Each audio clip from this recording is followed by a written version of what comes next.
So we're sitting in the Sandbox Center, and I'm sitting with my amazing and very interesting guest, Craig Busch. Craig, I got to ask you right away, why did you choose the Sandbox Center for us to meet in? It's because it's a passion of mine right now. It's been a big project, 3 years in the making. Yeah. And kind of just started with an idea, and now it's reality. Yeah. So I kind of want to show it off and be in it. And it's a very cool space to be in. Got great energy. So yeah. And there's a lot of activity going on right now because it's just getting started, right? Grand opening is on Monday. And so we wanted to, I just want to be in the space. It's that cool spark when you're just about to just blow the lids off the place, right? Right. So what's it like? Well, let me just back this up. So it's not just called the Sandbox Center. It's the Sandbox Center and? It's the Sandbox Center for Shared Entrepreneurship and Innovation.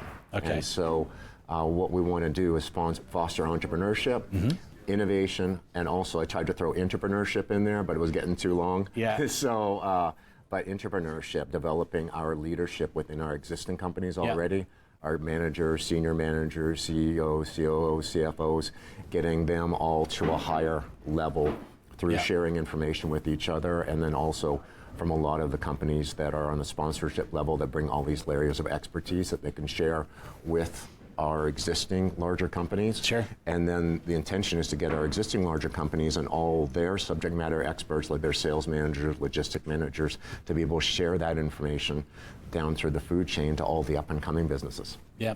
Well, a lot of people understand the entrepreneurship, but that intrapreneurship, which is sort of a fairly new modern word that's really interesting for people. So when you look at the word intrapreneurship, what's it look like for you in creative space? Well, first of all, spell check doesn't recognize entrepreneurship, so every time I type it, it tries to autocorrect. Yeah, add it to your dictionary. Yeah. And you know, it's funny, people can show up and do their jobs. And then there's entrepreneurship where people are entrepreneuring and trying new things. But we've learned, you know, through experience, that entrepreneurship has to be a mindset, and then it has to be coordinated to some degree, because somebody can entrepreneur in one department and make changes and blow up another department. Yeah. Right. So there has to be a coordinated effect behind entrepreneurship, where you're identifying what the opportunities are, picking the most doable ones with the biggest benefit, and then doing them synergistically within the organization. Well, that synergy is very important, because I think you totally get it, and if anybody does it, it's you. It's that whole aspect that just because somebody's in that sort of hamster wheel job, they may have all kinds of creative ideas, but they don't get an outlet to do that, and that's kind of what you get here. Yeah, exactly. The opportunity to be able to think about it methodically. Innovation is really, entrepreneurship, it's hard to put them in boxes. Okay? Yeah. I think of them as verbs rather than... Our Buckminster Fuller has a really cool quote that says, "I seem to be a verb." And I think this is a place of verbs in here, right? Yeah. That it's not being an entrepreneur, it's entrepreneuring. Okay, it's not being an entrepreneur, it's entrepreneuring. Okay, and it's not being an innovator, it's innovating. And so we're trying to put the action behind that, because it's really a drip campaign all the time, right? The knowledge has to be coming all the time to keep that innovation, you know, hamster going on the wheel, right? And so, you know, we're kind of coining bad hamster, good hamster, right? Bad hamster's going in circles this way. It's on the other side doing this, like wheel. Yeah, and the good hamster is doing what the hamster's supposed to be doing, right, on that innovation wheel. So our goal here is to foster that, keep that good hamster going all the time. And when people hit bad hamster, okay, and we see it when they go red zone, right? Something's come up, problem. It can be even an opportunity, but they don't know how to deal with it. To have that support group here, where people are here, where they can come, talk about it, get talked down, allow the red zone to clear, so they can be, you know, if other people aren't solving their problems for them, they could at least get the clarity so they can solve their own problem. Well, when people don't have that outlet, it can be very soul crushing and spirit crushing and creative crushing. It is. And then it can be career crushing, because they sit there stagnant, right? Right. So when you kind of look around here, there's all kinds of different spaces and different little cubicles and different rooms and different space here. Tell me a bit about what you expect to achieve here, and you know how it's going to develop through here. Well, first of all, I expect connectivity. Right. We're 2 degrees of separation. Okay, we've just gotten to know each other lately, right? Yeah. We didn't know each other. We knew of each other. No, and I've seen you around town, and it was like, I didn't know you were so fascinating. So, right. Likewise, Kevin. Thank you. And but we want to crush that 2 degrees of separation down to 1 degree, so we all know each other, and we all know what each other's about. We have those resources, connectivity, that sort of thing, and then get us the opportunity so we can share with each other, right? Yep. So we want to. I call this an accelerator, but I call it a community accelerator. Okay, we're not specifically focused on individual businesses and accelerating them. We're trying to accelerate everybody, and as a result, we accelerate our region because we're making all of our businesses better, and then fostering an environment where new entrepreneurs can foster and thrive, new intrapreneurs can foster and thrive. We hope to bring that training to help bring those people up.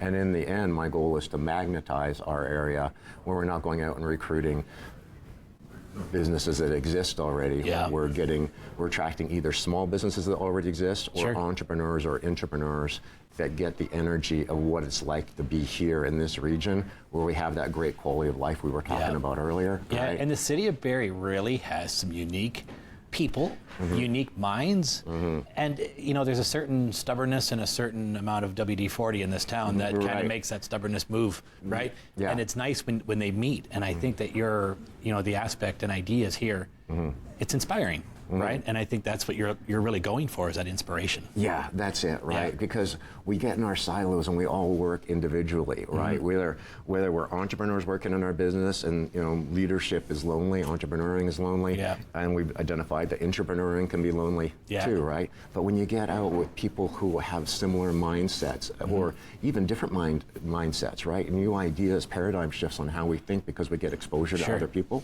You don't feel lonely anymore, right? And it's a big part of the intention of Sandbox is energy, right? So that people come in, they leave energized, right? And that's what will magnetize people back again, and that's what will magnetize those other leaders and entrepreneurs to our community because this is where they get fed. Now, have you noticed that sort of trend that the more social media has gotten bigger, and everybody thinks social media started off kind of a really great thing, and now it's kind of it can be really intimidating for people because when they have an idea and they want to share an idea, so many people are so scared of it being crushed or extinguished so quickly because everybody's so personal at picking away the bad stuff. So how do you defeat that here? Where's the positivity going to flow? Like, who are the people that you've got here? Well, we've attracted a lot of really positive people. Awesome. Like, I knew from the beginning it needed the first 200 people that are really positive, intelligent people, and we got that, right? And they're just being attracted now. Before the idea was kind of a push idea, right? We're telling people about the idea, we're kind of selling them on it. But now that it's come into reality, you can feel the magnetizing of it already. Like the last week, people have just been walking through. We're not even up, but people just keep kind of trying to come through the door, right? Because they're drawn to the place. A lot of people genuinely have great ideas. A lot of people really have great, unique ideas, but they're kind of intimidated and kind of scared of, the throttling they might get on Facebook or funding and things like that. And you can kind of help all that, can't you? Our goal is that there's no selectivity to the Sandbox. Any person who's in business, anybody who wants to start a business is welcome to come in the door of the Sandbox. And we're happy to have them, and they're welcomed at the door and get enrolled in whatever services can help them. Because I'm involved with every organization that supplies information to business. If I was starting a business, I wouldn't know where to go to first. I wouldn't. And the Sandbox allows somebody to walk through the door and get the help they need and knock down those barriers that would block them to starting their business. Okay, and we're accelerating their business and right away. Well, when they say a village, it takes a village to raise a child, right? You've got a village, the city of Barrie, right? And you've got a lot of people who've kind of partnered in on this, who believe in what's going on here at Sandbox too. How did that happen? How do you think you inspired those businesses, or do you think they were just kind of waiting for someone like you?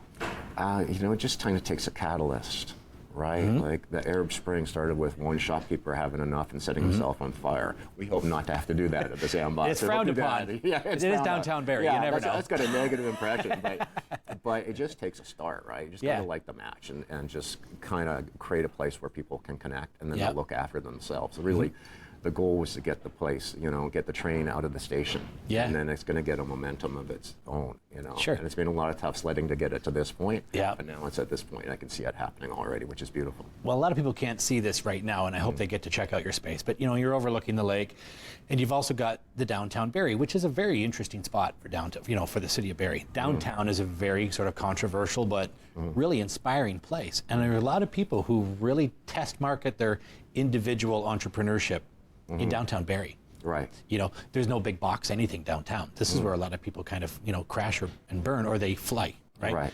And it's I think you're in a really cool spot. It is a really cool spot, and then the BIA is great. Craig Stevens is like he's the head of the brilliant. Ontario BIAs, right? And Yeah. So they've been really supportive, and they've got 400 businesses, and their area is actually very physically small. Like the borders of it, there's got to be 700 or 800 businesses nearby. Yeah. And one of our big things is to get those people actually confident enough to walk through the door, right? That's why we don't have the selectivity. And it stuck with me. I was in kindergarten, and every day they'd walk us, maybe dating myself with this, but they walk us out into the hallway and have us count on this giant abacus. Yeah. And I could count to 8. Okay, which was good. There was no competition with the Chinese back then. Okay, 8 was fine. Right? No, because they can do your taxes by grade 1, right? Yeah. Right. So, but then like January, February came, and kids are saying things like 9, 10, 11 I've never heard of. Yeah. And it's the first time I ever recall being really mad in my entire life. And I went on a giant rant at dinner time, which got me an hour of math homework each night for like the rest of my life, right? Yeah. But the next day I could count to like 10,000. Yeah. Okay.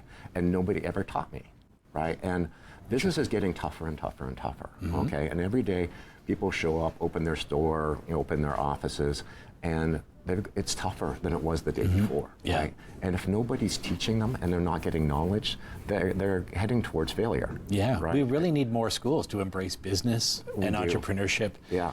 And even the way classrooms are set up, they're set up in a funny, very modern construction sort of manufacturing seating. Like even that, it should be more orchestra or more open seating, and it should be more, these are all my creative ideas too. But there are a lot of things that people should be doing differently to embrace this incredible mind we've got, right? Right. We teach people in a structured space, right? And meanwhile, the world is unstructured. Yeah, it's very unstructured.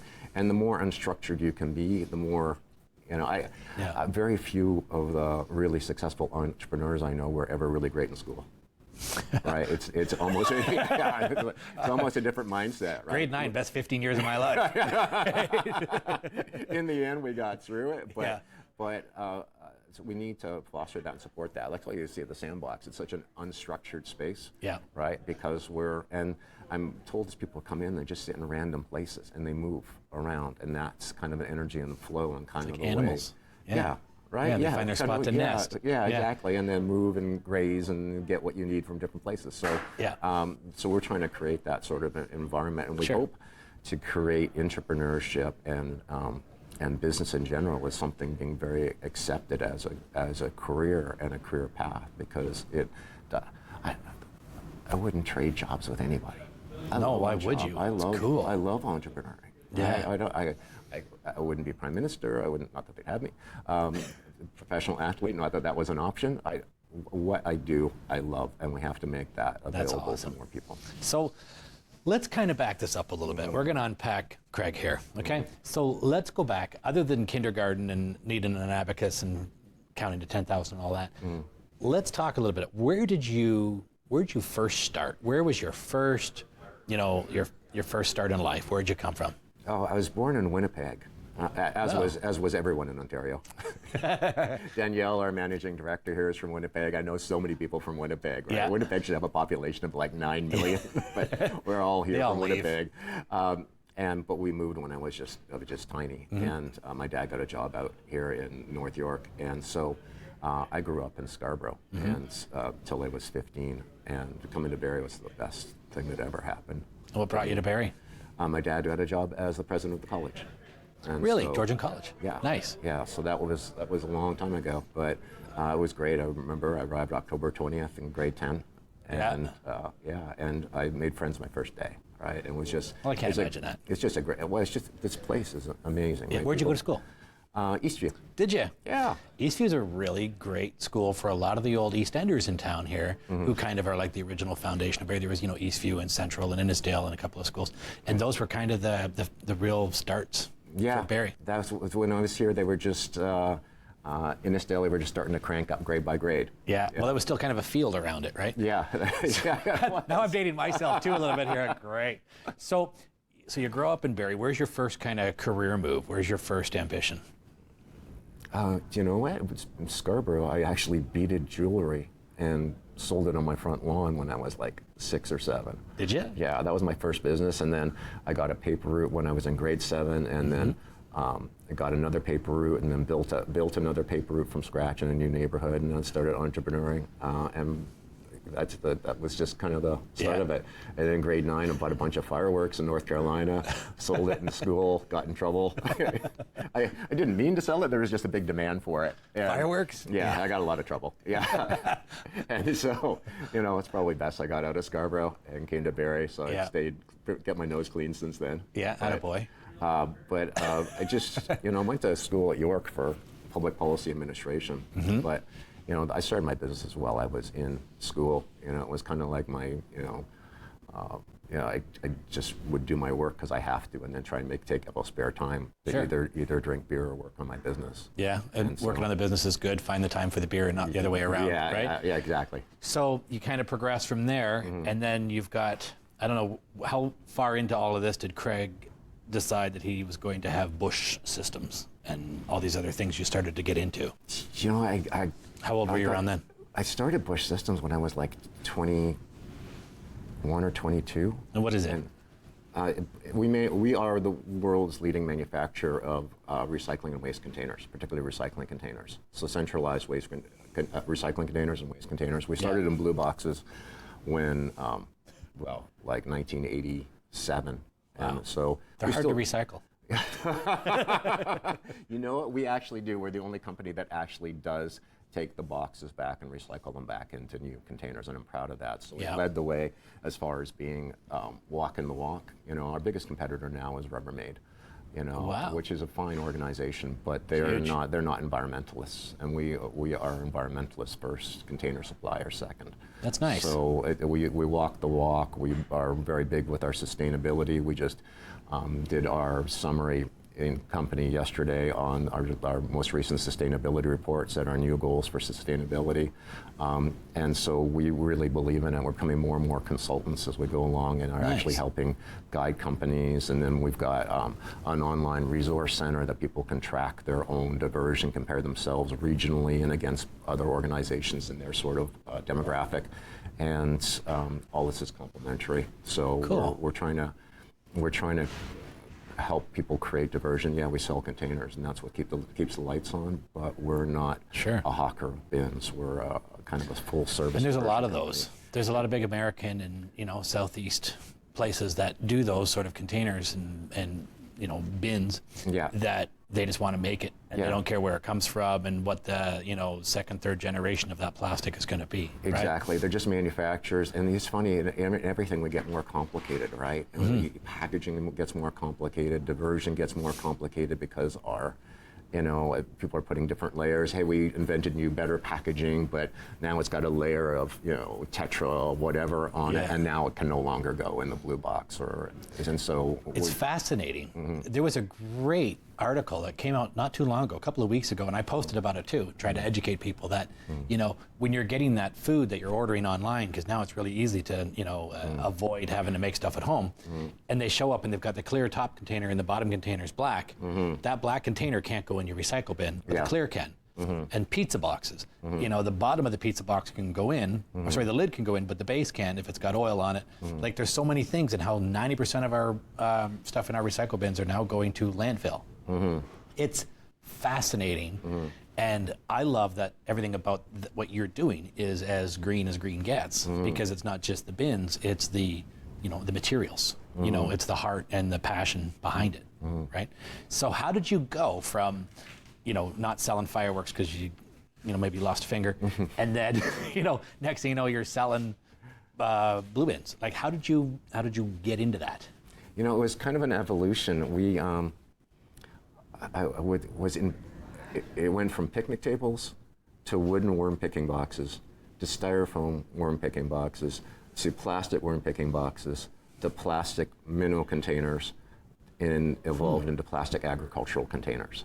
So it was just a path that led me from one. This started while I was still working at Bildall in Barry Ball Bildall. I remember about Bildall, yeah. And so it was just a progression. And then I think I've always liked plastic boxes. Like, it's just something I like. So I looked at and I toured an American company that did plastic material handling containers and such, and I really didn't like the fact that the Canadian market was owned by Americans. Yeah. And so I went looking around, and injection molds are really expensive, so people don't have a lot of them, but I went looking for material handling containers and agricultural containers that were Canadian made, and I identified 5 suppliers, put them all together into one product line and competed with the Americans. And then one of the suppliers had an opportunity for a bid for blue boxes for the city of Brampton. Yeah. And they had a container that they thought would do the job. They didn't know how to sell it. We wrapped it. Yeah. The molds didn't work properly. We got kind of screwed on our commission, Wow. but we knew what would be a great design for that market. So we built our first blue box mold and went into that market. And it's amazing how much plastic has changed. Like, the concept of plastic and how they're trying to find ways to kind of dilute it to make a larger margin. In the mid-90s, I took a tour of a place in the United States called Peterson Manufacturing, and they were one of the world's largest automotive plastic injection mold companies. And it was in Kansas City, and they had bins and bins and bins of the little beads just for like forever. Right. And it's amazing where all these things are sourced from and what they're used for, from headlights to bins to whatever. How did you find all this knowledge? Where did you gain? Because you needed a creative sort of space like this back then, I'm sure. Right. Where did you find your people? Where did you find your passion to get Busch going? When I started my business, the word entrepreneur didn't exist. I said I was a small businessman. Yeah. The word entrepreneur didn't exist, right? And so I got really lucky. I started with a partner. We used to be called Busch Coskery of Canada. His last name was Coskery. And so we went to university together. So he had some good contacts in Mississauga. We got a really great accounting firm, really great law firm, really great insurance firm. In fact, we're still with the same insurance firm, 30-some years later. Good. But Loyalty. what we didn't know is manufacturers. And we got screwed by our manufacturers, our mold makers, our resin suppliers. In fact, they all got together and built a copy of our product and competed with us. And so I didn't have the nice handoffs to people who were credible, and I think that's what's going to happen a lot at the Sandbox is those personal references from people to other people that are credible. Yeah. That people won't. That should have finished me back then, right? And so people won't fall into that abyss, And well, not even just the social media aspect of people getting crushed. It's the thought of somebody stealing your ideas too, isn't it? You find people hold that little notebook up to their chest and never want to tell anybody because what if I tell somebody and they do it better than me, or they take my idea and they run with it? Like, should I share it? Right. How do people feel safe doing that? Like, how did you finally feel safe talking to people? Well, you usually put a non-disclosure, a non-compete, or something like that. If you're going to talk about something really proprietary, you want to have that in place. But you kind of want to vet the people you're talking to first. You want to date them a little bit before you start. Yeah. And so I think that's a big part of it. And more, business is intuition, right? You either trust people, you like people, or you don't. Sure. And if you've got that, if you think about it, I think that's where people get into the bad hamster thing, right? They're just overthinking things. Yeah. And if you kind of dumb the hamster down a little bit and just kind of feel and go intuitive, that whole gut instinct, gut feeling, it's really accurate, right? Yeah. And if your brain's saying one thing and your gut's saying another, you got to listen to your gut. Yeah. Right? And it usually knows. I've noticed some of my best conversations with people about business, if I'm sitting down having a coffee or a glass of wine or a pint with them, and we can't really synergize on anything, it's kind of over. Yeah. Right? But if you sit down and you're both got pens and you're drawing on the napkins and you're writing down ideas, how many brilliant ideas in the world have ever evolved from a napkin? Oh, yeah. Right? Yeah. Just from cocktail napkins. Cocktail napkin. Okay, this is what I want to do. Here's our logo. Okay, great. Here's our website. Yeah. And they're going. Yeah. And then there's other people you sit there like it's a bad date. And you're just like, I just want to pull the cord and drop through the floor, right? Yeah. You're calling out the bathroom window on a business meeting. Check. Yeah. So let's go back to this a little bit. So now that you're established, what else are you doing for you? Like, I know you've got more than one thing on the go. You've got a couple of things. You mentioned to me development in the United States and some other things. Tell me about what you've got on the go, because you're so fascinating. Tell me about some of your stuff you're doing. Yeah, so we've got NetGain SEO, which I do with my partner, Drew Decker, who runs the day-to-day, who's like a SEO web development genius. So that's a great organization that we just relocated to downtown Barrie from the south end where Busch Systems is at. So that's, I really like that business. And then Drew and I are also doing development in Muskogee, Oklahoma, that just kind of happened by accident. Oh, really? But we're really working hard to help create a downtown for them again, because their downtown got burnt out with the whole bypass, like they did in all American cities, right? The whole Walmartization of the cities, the downtowns crumbled. So they don't have a viable downtown, but we're just about 300 meters from downtown with a couple big buildings that we're trying to put the right mix of commercial and residential in, so that we can create a new vibrant downtown for them, which I think is really important. That's really neat. So mostly now, I'm my businesses are doing well. I'm doing a lot of angel investments, new projects. I'm trying to get more stuff that I don't have to run day to day. Yeah. Now, do you partner up with the college or anybody like that on any of the sort of stuff that you're doing? Yeah, I think we've got 4 projects going with the college. Is that through the Burnick? Some of them are through Burnick, and some of them are through the advanced technology. Yeah.